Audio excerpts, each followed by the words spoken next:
우리 주 예수 그리스도의 하나님 영광의 아버지, 우리에게 지혜와 계시의 영을 주옵소서. 하나님을 더 알아가길 간절히 바라고 원합니다. 또한 우리의 마음 눈을 환하게 밝혀주셔서 부르심의 소망과 기업의 영광의 풍성함과 하나님이 어떠한 힘의 강력으로 우리로 주님을 믿고 고백하게 하셨는지 그 큰 은혜와 영광을 깨닫게 하여 주시옵소서. 성령 하나님께서 이 시간도 운행하시며 우리를 깨닫게 하시고 우리를 주의 길로 인도하시는 줄로 믿습니다. 모든 것 우리 주님께 맡겨드리며 감사드리며 예수님 이름으로 함께 기도합니다. 아멘. 오늘 함께 나눌 하나님의 말씀은 에베소서 1장 17절에서 19절 말씀입니다. 신약 성경 311페이지에 있습니다. 에베소서 1장 17절에서 19절까지의 말씀 우리 한 목소리로 함께 읽도록 하겠습니다.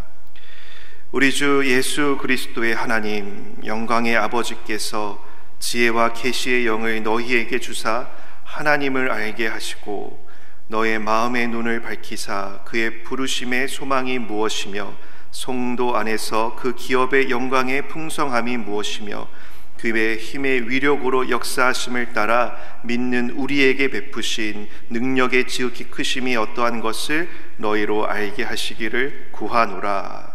아멘. 마음의 눈을 밝히소서라는 설교의 제목으로 말씀을 함께 나누도록 하겠습니다.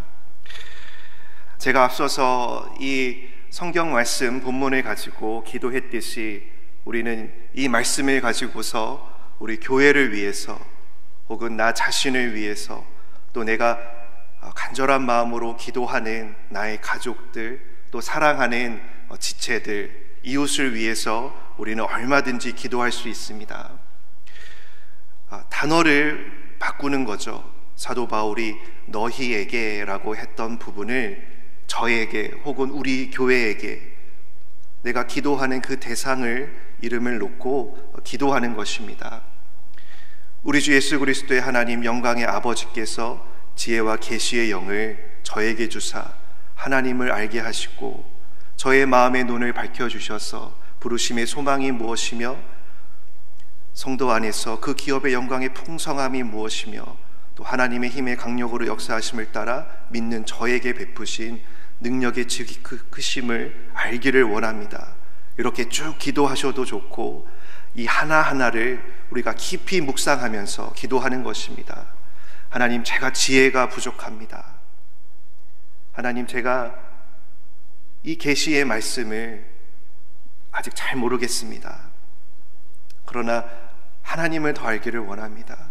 단지 하나님의 이름을 아는 것뿐만 아니라 하나님의 성품을 알기를 원하고 또 하나님을 인격적으로 알기를 원하고 아는 것을 넘어서서 사랑하고 닮아가기를 원합니다. 주님, 내 마음이 너무나 어둡습니다. 주님께서 그 말씀의 빛으로 나를 이미 비춰주셨지만 때로는 내 마음이 어둡습니다. 유혹에 내가 시달릴 때도 있고 시험에 낙심할 때도 있습니다. 그러나 그런 상황 가운데서도 나의 부르심을 다시 한번 기억하게 하옵소서. 내가 믿은 것이 아니라 하나님께서 나를 불러주셨고 나로 믿게 하여 주셨습니다. 또 이 부분을 위해서 기도할 때도 주님, 나의 가족 하나님이 부르시면 됩니다. 비록 지금 믿음이 없을지라도 지금 주님을 사랑하지 않더라도 하나님이 나의 가족을 부르시면 그것이면 됩니다. 주여 불러주시옵소서. 또 이미 부르신 자라면 그 부르심의 소망을 알게 해주셔서 그 마음의 어두움 때문에 겪게 되는 많은 어려움으로부터 건져내 주시옵소서. 또 성도 안에서 장차 우리에게 주실 그 기업의 영광의 풍성함을 알게 해주시고 이렇게 하나하나 우리가 말씀을 통해서 우리가 살펴본 것을 묵상하면서 적용해 가면서 기도를 하는 것이죠. 이렇게 우리가 기도로서 교회를 위해서 중보하고 또 사랑하는 우리의 가족들, 이웃을 위해서 이 말씀을 갖고 우리가 충분히 기도할 수 있는 줄로 믿습니다. 오늘은 지난주에 함께 나누었던 부르심의 소망에 대해서 간략하게 다시 한번 요약적으로 살펴보고 오늘은 그 기업의 영광의 풍성함에 대해서 말씀을 함께 나누도록 하겠습니다.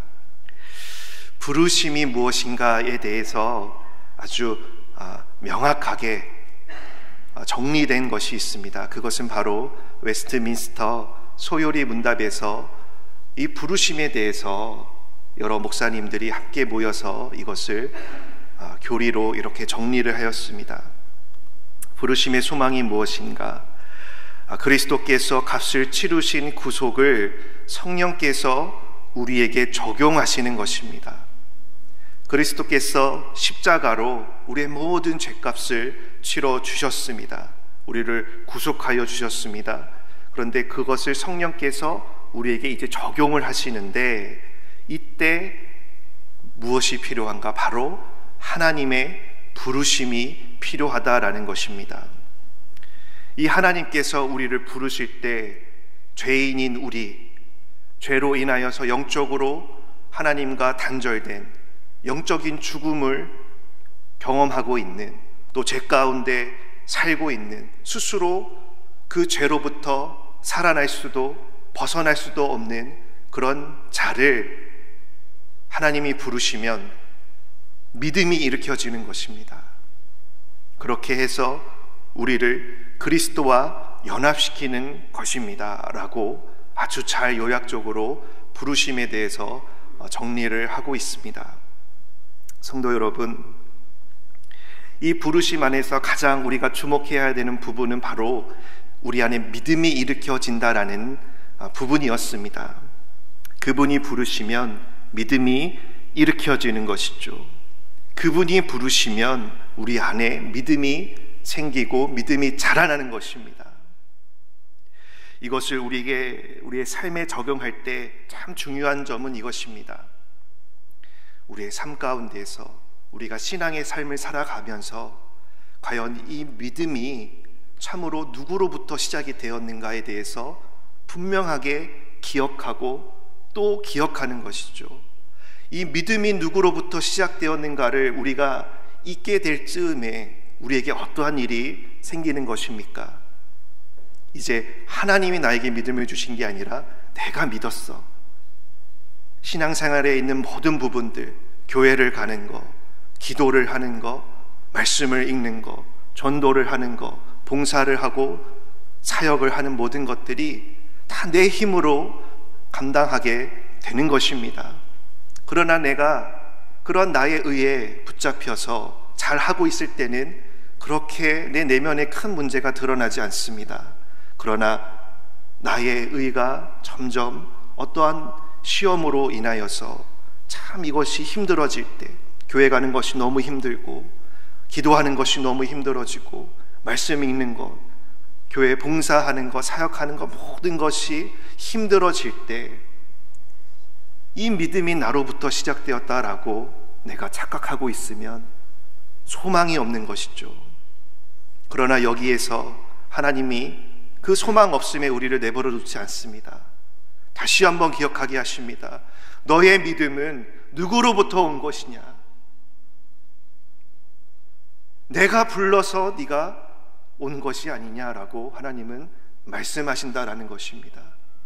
그러면 거기에서 다시 시작이 되는 겁니다. 주님이 나를 부르셨기 때문에 교회를 가는 겁니다. 주님이 나를 불러셨기 때문에 내 목소리를 듣기를 원하시기 때문에 기도를 하는 것입니다. 아버지라고 우리가 기도를 하는 것이죠. 또 주님이 나로 하여금 하나님을 알아가는 것을 원하시기 때문에 말씀의 계시를 내가 읽는 것입니다. 봉사도 마찬가지고 사역도 마찬가지고 모든 것이 그렇습니다. 부르시지 않았다면 우리가 시작할 수 없는 것이죠.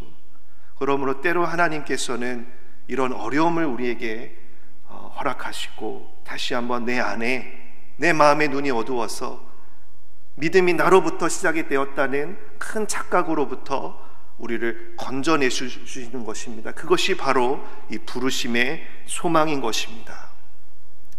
자, 여기에서 조금만 더 깊게 들어가면 우리 신앙생활에 있어서 보이는 것이 있습니다. 하나님이 나를 부르셨지, 하나님이 내가 이 일을 하게 하여 주셨지, 하나님이 나의 이 교회로 인도해 주셨지, 이렇게 하나님을 자꾸 떠올리다 보면 무엇이 우리 마음 가운데 서서히 자리 잡기 시작을 하는 것입니까? 하나님의 주권이 자리 잡는 것입니다. 그동안은 내 주권으로 했는데 이제 이 부르심을 점점 더 깊게 알아가다 보니 하나님의 주권이 깨닫게 되어지는 것이죠. 그래서 이제부터는 우리 신앙에 있어서 참 어렵고 힘들 때, 내 믿음이 흔들릴 때 하나님의 주권이 그 마음 가운데 다 버티고 있는 것입니다. 효준아, 너로 이 길을 가게 한 건 네가 결정해서 간 것이 아니야. 내가 너를 불렀어. 넌 내 거야 라고 주님이 부르시는 것이죠. 그러면 어떻게 되는 것입니까? 그 하나님의 주권, 하나님의 부르심 앞에 우리의 마음을 확인해 보는 것입니다. 정말 하나님은 선한 나의 아버지이신가? 그래, 성경에서 선하시고 나의 참 아버지라고 말씀하셨어. 그래, 내가 믿어.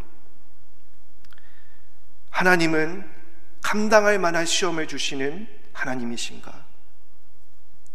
지금의 시험이 감당할 수 없을 것 같지만, 그래, 성경에서 감당할 만한 시험을 주시고 피할 길을 내주신다라고 말씀하셨지. 그래, 그 말씀을 붙잡고 가야겠다. 하나님은 능치 못하시는, 무에서 유를 창조하시는 그런 하나님이신가? 그래, 내가 지금 아무런 능력이 없는 것 같아도, 내 손에 잡히는 것이 아무것도 없는 것 같아도 그 무에서 유를 창조하신 하나님이 나의 아버지, 나의 선하신 분, 나의 목자이시니, 그래, 하나님이 나를 부르시네, 내가 그 부르심에 가야겠다 라고 하나님 앞에 엎드려지게 되는 것이죠. 우리는 이 하나님의 주권을 생각을 할 때 하나님 앞에 엎드려지는 것입니다. 주님, 나를 사용하여 주옵소서. 나를 통하여서 하나님의 뜻이 이루어지기를 원합니다. 하나님의 일들이 일어나기를 원합니다. 우리가 이렇게 살아가고 걸어가면 마침내 우리가 하나님의 부르심, 하나님의 그 천국으로 우리를 부르셨을 때 하나님이 우리에게 뭐라고 말씀을 하시겠습니까? 잘했다, 착하고 충성된 종아. 이 말을 듣는 것이 우리의 최종적인 소망인 줄로 믿습니다. 이렇게 부르심에 대해서, 하나님의 주권에 대해서 소망을 갖고 우리의 모든 것들을 하나님 앞에 내려놓고 엎드리며 가는 것입니다. 이 말씀이 이렇게 깊고 이렇게 은혜로울지 참 저도 말씀을 준비하기 전에는 몰랐는데, 이제 오늘 준비해야 될 말씀을 펴놓고서도 부르심의 소망, 이것만 쳐다보고 있는 겁니다.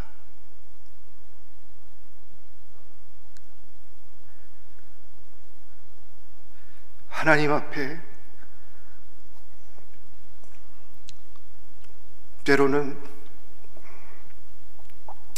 많은 말보다 그냥 말씀을 펴놓고 이 부르심의 소망, 이 길지 않은 두 단어를 묵상하는 것만으로도 얼마나 하나님이 우리에게 은혜를 부어주시는지 모릅니다. 우리 성도 여러분들도 이 부르심을 더 알아가시면서 하나님의 주권 아래서 믿음으로 신앙생활하는 우리 생명샘교회 지체들이 되기를 주님의 이름으로 축복합니다. 아멘. 이렇게 끝날 수는 없고요. 기업의 영광에 대해서 우리가 말씀을 찾아보도록 하겠습니다. 이 세 번째 간구가 되는 것이죠. 첫 번째는 하나님을 알게 하옵소서, 두 번째는 부르심의 소망에 대해서, 세 번째는 성도 안에서 그 기업의 영광의 풍성함에 대해서 간구하고 있는 것입니다. 이 기업의 영광의 풍성함이 무엇일까요? 참 제가 예수님을 아직 믿고 나서 얼마 되지 않았을 때는 이 기업이란 단어가 너무 어렵더라고요. 하나님이 우리에게 무슨 대기업과 같은 삼성, LG 이런 기업을 우리에게 주신다는 건가? 그러면 내가 그런 기업을 얻을 수 있다라는 건가? 참 이 기업이라는 단어가 잘 기업을 얻는다 이런 말을 제가 매우 생소했기 때문에 참 궁금했고 몰랐던 부분입니다. 근데 말씀을 준비하고 또 이렇게 살펴보면서 기업이란 이런 것이구나 라는 것을 알게 되었습니다. 우선은 요한복음 14장 1절에서 3절까지의 말씀을 함께 보시면, 너희는 마음에 근심하지 말라. 하나님을 믿으니 또 나를 믿으라. 주님이 이 말씀을 제자들에게 하시는 것입니다. 내 아버지 집에 거할 것이 많도다. 그렇지 않으면 너희에게 일렀으리라. 내가 너희를 위하여 거처를 예비하러 가노니. 우리 주님께서 이제 승천하시기 전에, 실은 훨씬 전이시죠. 십자가에 잡히시기 전에 제자들에게 이렇게 자신의 승천에 대해서 미리 말씀해 주셨습니다. 가서 너희를 위하여 거처를 예비하면 내가 다시 와서 너희를 내게로 영접하여 나 있는 곳에 너희도 있게 하리라. 우선 빨간색으로 표시를 한 내가 다시 와서라는 이 말씀을 보면, 이 기업이라는 것은 실은 아주 우리가 장차 주님의 재림과 함께 얻게 될 그 무엇인 것입니다. 이러한 기업에 대한 분명한 이해를 조금씩 우리가 살펴보도록 하겠습니다. 그리고 이 기업이라는 단어는 헬라어로는 클레로노미아라는 이 단어인데, 이것이 의미하는 것은 상속 재산, 유산을 의미하는 것이고, 성경 안에서는 유산으로 번역된 것도 있지만 유업 혹은 기업, 분기수로 이렇게 다양하게 이 단어가 번역되어서 기록이 되어 있습니다. 자, 그러면 이 재산, 유산이라는 것은 이제 아버지께로 자식이 물려받는 것입니다. 아버지께 물려받는 것이니 내가 어떠한 돈을 지불해서 얻는 것이 아니죠. 내가 아들이니까, 아들이라는 신분이 있기 때문에, 자녀라는 신분이 있기 때문에 이게 나에게 자동적으로 주어지는 것입니다. 그 때가 되면 주어지는 것이죠. 이것이 아주 명확하게 우리에게 주어지는 것은 앞서 살펴본 요한복음 말씀과 같이 주님이 다시 오실 때 이것이 완전히 우리에게 다 상속이 되는 것입니다. 그런데 이 재산과 유산이라고 했을 때 아까 제가 말씀드린 것처럼 어떤 눈에 보이는 혹은 물질적인 그런 것을 혹시 말씀하시는 것은 아닐까?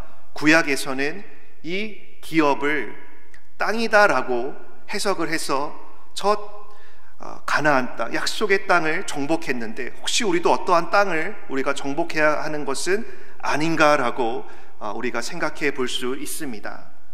그런데 이미 구약에서부터 이 기업이라는 것이 그저 눈에 보이는 어떤 육적이나 물질적인 것이 아닌 영적인 것임을 말씀하고 있습니다.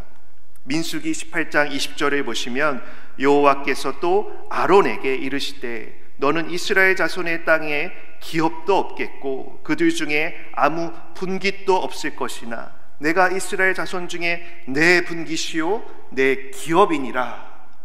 분명 다른 모든 지파는 땅을 기업으로, 분깃으로 나누어 받았습니다.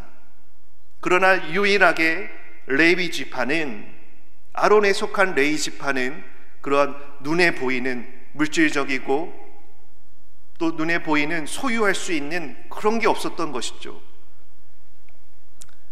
아론에게는 무엇이 있었습니까? 바로 영이신 하나님이 계셨습니다. 하나님께서는 이미 구약에서부터 이 기업에 대해서, 분깃에 대해서 그저 눈에 보이는 것이 전부가 아니라 하나님 그 자신, 영이신 그 하나님 자신이 바로 우리의 분깃이요 우리의 기업이시다라는 아주 분명한 것을 이렇게 잘 감춰 두신 것입니다. 신약에 와서도 이 마태복음 21장에 포도원 농부 비유라는 것이 있습니다. 이게 조금 비유가 길어서 좀 시간이 걸리긴 하지만 여기에 분명한 이 기업에 대한 의미가 있기 때문에 좀 살펴보도록 하겠습니다. 다른 한 비유를 들으라. 한 집 주인이 포도원을 만들어 산 울타리로 두르고 거기에 즙 짜는 틀을 만들고 망대를 짓고 농부들에게 새로 주고 타국에 갔습니다. 열매 거둘 때가 가까움에 그 열매를 받으려고 자기 종들을 농부들에게 보내니 농부들이 종들을 잡아 하나는 심히 때리고 하나는 죽이고 하나는 돌로 쳤거늘 다시 다른 종들을 전부 다 많이 보내니 그들에게도 그렇게 하였는지라. 후에 자기 아들, 바로 우리 예수 그리스도이시죠, 아들을 보내며 이르되 그들이 내 아들은 존대하리라 하였더니 농부들이 그 아들을 보고 서로 말하되 이는 상속자니 자 죽이고 그의 유산을 차지하자. 여기에서 그것이 분명하게 이제 표현되어 있는 것이죠. 누가 상속을 하는 것입니까? 아들의 신분을 갖고 있는 자, 그가 받을 그 상속을 그의 유산이라고 했는데 이것이 아까 말씀드린 기업, 분깃, 유업 같은 단어가 이곳에 사용되어져 있는 것입니다. 이에 잡아 포도원 밖에 내쫓아 죽였으니 그러면 포도원 주인이 올 때에 그 농부들을 어떻게 하겠느냐? 예수님이 질문을 하시는 것입니다. 그들이 말하되, 이제 바리새인들이 대답을 하는 것이죠. 그 악한 자들을 진멸하고 포도원은 제때에 열매를 바칠 만한 다른 농부들에게 새로 줄지니이다. 이렇게 대답을 하는데 이제 예수님이 이렇게 말씀을 하시는 것입니다. 43절에 그러므로 내가 너에게 이르노니 하나님의 나라를 너희는 빼앗기고 그 나라의 열매 맺는 백성이 받으리라. 앞서 비유에서 말한 그 상속받을 그 유산은 바로 명확하게 무엇이다 라고 말씀을 합니까? 하나님의 나라, 킹덤 오브 갓, 하나님의 통치의 나라라고 주님께서 말씀해 주고 계신 것입니다. 그러면 정리하면 이 기업이라는 것은 눈에 보이는 그 어떠한 것이라기보다는 이미 구약에서부터 하나님 자신이 기업이요 분깃이라라고 말씀을 하셨고, 신약의 예수님께서도 비유로 말씀하실 때 그 유업이 바로 하나님의 나라다, 하나님의 통치다라고 아주 분명하게 말씀을 하고 계시는 것이죠. 또 다른 부분을 살펴보면 이제 예수님과 이 유업에 대해서, 기업의 관계에 대해서 살펴보면 베드로전서 1장 3절에서 이렇게 말씀을 합니다. 우리 주 예수 그리스도의 아버지 하나님을 찬송하리로다. 그의 많으신 긍휼대로 예수 그리스도를 죽은 자 가운데서 부활하게 하심으로 말미암아. 중요한 것은 이것입니다. 예수 그리스도와 그 기업은 어떠한 관계가 있는 것입니까? 우리가 기업을 어떻게 얻는 것입니까? 예수 그리스도를 죽은 자 가운데서 부활하게 하심으로 말미암아 우리를 거듭나게 하사 산 소망이 있게 하시며, 그 다음 말씀, 썩지 않고 더럽지 않고 쇠하지 아니하는 유업을 있게 하시나니. 유업을 있게 하시는데 예수 그리스도의 부활을 통하여서, 부활로 말미암아서 우리가 그 기업을 잊게 된다라고 베드로가 말씀하고 있는 것입니다. 그리고 이것은 너희를 위하여 하늘에 간직한 것이다 라고 말씀을 분명하게 하고 있는 것입니다. 성도 여러분, 참 이 하나님의 나라에 대해서, 이 하나님의 통치, 천국에 대해서 아주 중요한 신학적인 명제가 있습니다. 그것은 바로 하나님의 이중구조라는 것입니다. 하나님 나라의 이중구조라는 것이죠. 하나님 나라는 이미 왔으나 아직 완성되지 않았다라는 것이죠. 여기에 다른 단어를 많이 대입을 할 수 있습니다. 우리의 구원은 이미 이루어졌지만 아직 완성되지 않았다. 이 이미와 아직을 이러한 명제로서 뿐만 아니라 우리의 신앙의 삶에도 잘 적용할 수 있어야 하는 것입니다. 이 하나님의 나라에 대해서 때로는 우리는 이러한 생각을 갖기도 합니다. 하나님이 이미 하나님의 나라를 우리 가운데 임하게 하셨으니 우리가 이것을 전부 누리는 것이 마땅하다라는 생각을 할 수 있는 것이죠. 이곳이 하나님이 우리에게 주시는 완전한 천국이 되어야 한다라는 그러한 생각입니다. 이러한 생각을 우리에게 갖게 될 때는 우리가 이 땅에서 마치 천국을 다 누리는 것과 같은 그런 삶을 살아야지만 된다라고 생각을 할 수 있는 것이죠. 그러나 성도 여러분, 베드로는 그렇게 말하지 않았습니다. 이 기업은 하늘에 간직한 것이다. 아직 땅에 풀어지지 않은 것이다. 아직 우리 주님이 다시 오실 때까지 우리 주님께서 준비하고 계시는 것이다 라고 성경은 말씀하고 있는 것입니다. 하나님의 나라 통치를 우리는 그래서 표현하기로 맛볼 수는 있습니다. 우리가 맛볼 수는 있습니다. 그러나 완전하게 누리는 것은 언제 우리가 누리게 되는 것입니까? 주님이 다시 오실 때, 하늘에 간직하신 그것이 이 땅에 풀어질 때. 요한계시록에서는 새 하늘과 새 땅, 새 예루살렘으로 이것을 말씀하고 계시는 것입니다. 그리고 또 이 기업에 대해서 예수 그리스도의 부활을 통해서 우리가 얻게 되는데, 또 이 예수 그리스도, 또 이 기업, 그리고 한 가지 더해서 언약을 함께 살펴보아야 합니다. 갈라디아서 3장 17절을 보시면은 내가 이것을 말하노니 하나님께서 미리 정하신 언약을 430년 후에 생긴 율법이 폐기하지 못하고 그 약속을 헛되게 하지 못하리라. 미리 정하신 언약이 있습니다.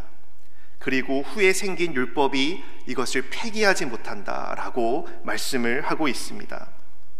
18절, 만일 그 유업이 율법에서 난 것이면 약속에서 난 것이 아니리라.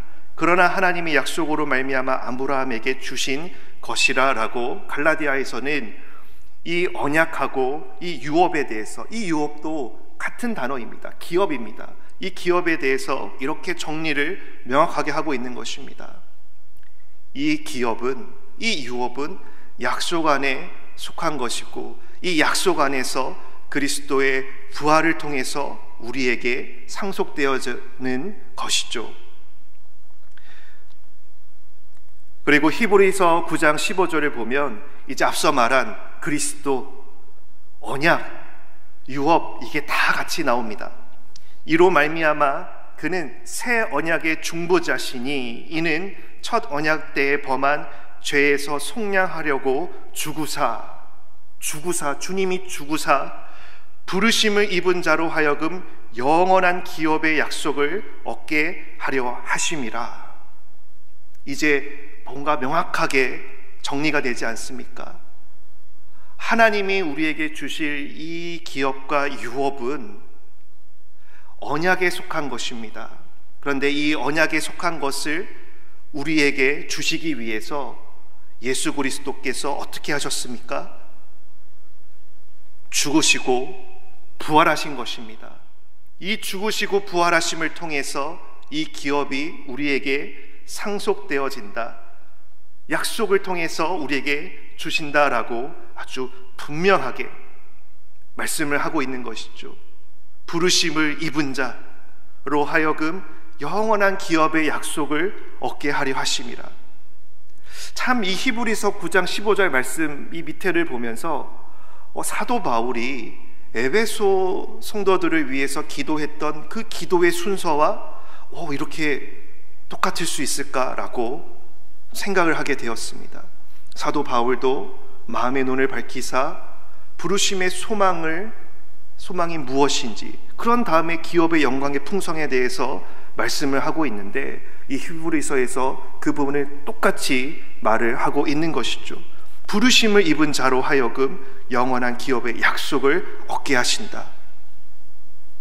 예수 그리스도의 죽음과 부활하심을 통해서 우리가 얻게 된다라는 것입니다. 그러면 이와 같은 것에 대해서 또 한 가지, 우리가 그 기업을 얻었다라는 것을 우리가 어떻게 확신을 하는가? 단지 이 땅에서 내가 맛만 보는 것으로, 내가 완전히 누리지 못하는데 단지 맛만 보는 것으로 내가 어떻게 죽어서 그 하나님의 나라를 완전히 나의 기업으로 받을 수 있다라는 것을 내가 어떻게 확신할 수 있습니까? 라는 것이죠. 그거에 대해서 에베소서 1장에서는 이렇게 말씀을 하고 있습니다. 그 안에서 너희도 진리의 말씀 곧 너희의 구원의 복음을 듣고 그 안에서 또한 믿어 약속의 성령으로 인치심을 받았으니 이는 우리 기업의 보증이 되사 그 얻으신 것을 속량하시고 그의 영광을 찬송하게 하려 하심이라. 우리 안에 계신 성령께서 이것을 확증하신다라는 것입니다. 보증이 되신다라는 것입니다. 보증이라는 말 자체에도 어떤 의미가 담고 있는 것입니까? 아직 완전하게 우리가 얻지 못한 것을 우리가 장차 얻게 될 것이다 라는 것을 약속한다라는 것이 바로 보증인 것이죠. 성령께서 이 기업을 우리에게 보증해 주시는 것입니다. 우리 안에 계신 성령께서 이 일을 하고 계시는 것이죠. 성도 여러분, 기업이라는 것은 무엇입니까? 기업은 하나님 그 자신이 될 수 있고 하나님의 나라라는 것입니다. 그러나 이 기업은 이미 우리가 맛볼 수는 있지만 아직 완전하게 이 땅에서 누리는 것은 아닙니다. 우리가 이것을 어떻게 얻게 되었습니까? 약속 안에서, 언약 안에서 그리스도께서 새 언약의 중보자가 되심으로 우리를 위해 죽으시고 부활하심으로 인하여서 우리가 얻게 된 것이죠. 이것이 왜 영광입니까? 이것이 왜 은혜입니까? 우리에게 그 어떤 값을 내놓으라 하지 않으시고 예수 그리스도 그분의 피값, 그분의 보혈만으로써 이것을 우리에게 상속해 주시기 때문에 그런 것입니다. 그것이 기업의 영광의 풍성함입니다. 그렇게 엄청난 것을 값없이 우리에게 주신 것이죠.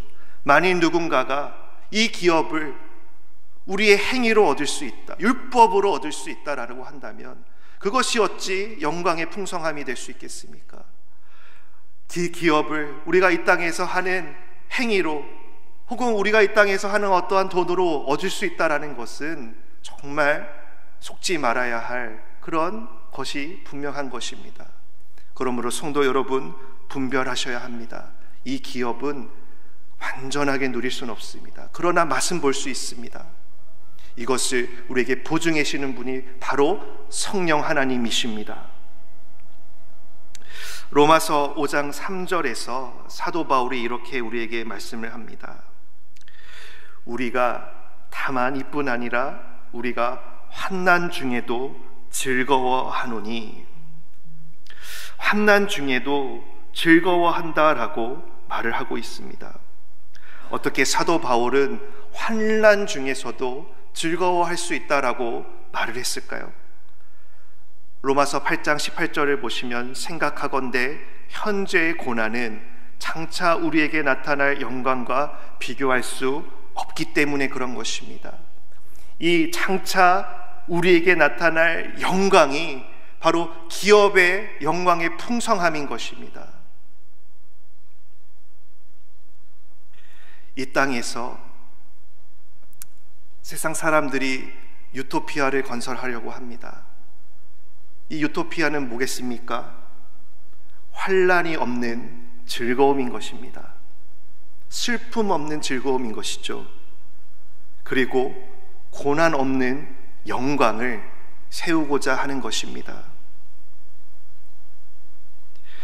성도 여러분, 환난 없는 즐거움이 있을 수 있습니까?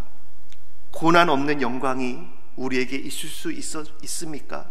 많이 있을 수 있었다면 절대 예수님께서 고난받으사 십자가를 지지 않았을 것입니다. 반드시 환난이 우리에게 있기 때문에, 우리에게 고난이 있기 때문에 주님께서 먼저 그 길을 가신 것입니다. 우리는 그 길을 따라가는 것이죠. 우리가 이 땅에서 다 누리기를 실은 원합니다. 모든 은사를 우리가 받기를 원하고, 모든 병들이 치유되었으면 좋겠고, 모든 가난이 다 사라졌으면 좋겠습니다. 그러나 그럼에도 불구하고 완전한 치유가 일어나지 않아도, 내가 여전히 가난해도, 내가 아무런 은사가 없을지라도, 만약에 내가 그 안에서 즐거워할 수 있다라면 무엇 때문에 그렇겠습니까? 부르심의 소망, 기업의 영광의 풍성함 때문에 그렇게 할 수 있는 것이죠. 코로나로 인해서 많은 분들이 예배 드리는 것을 어려워합니다.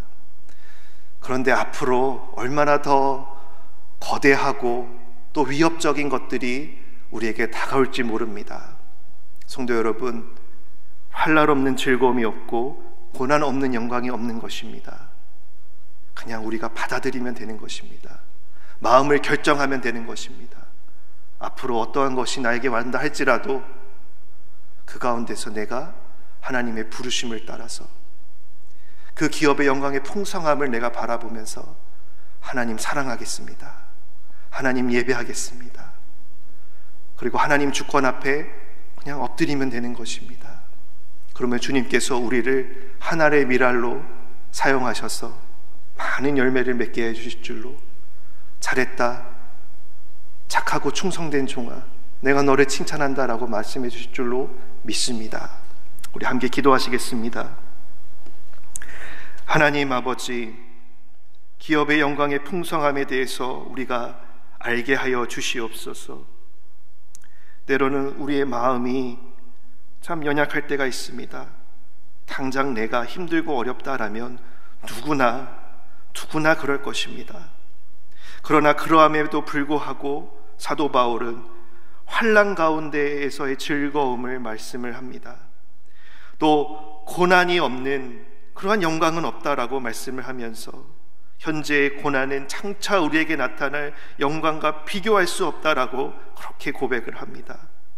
이것이 정말 주님의 본을 따르고 또 우리에게 아주 담대하게 사도 바울 자신을 따르라고 고백한 사도 바울의 그런 가르침입니다. 주여, 비록 우리에게 많은 것이 부족할지라도, 적을지라도, 내가 이 땅에서 그저 천국을 맛만 보는 것 정도로 참 아쉬울지라도 주여, 그러함에도 불구하고 주님을 따르게 하여 주시옵소서. 주님 부르신 모든 것에 대해서, 또 우리에게 주실 장차 그 기업의 영광의 풍성함을 바라보며 믿음으로 제자도의 길, 십자가의 길을 가는 그런 우리 성도들이 되기를 예수의 이름으로 축복합니다. 주님의 이름으로 기도합니다. 아멘.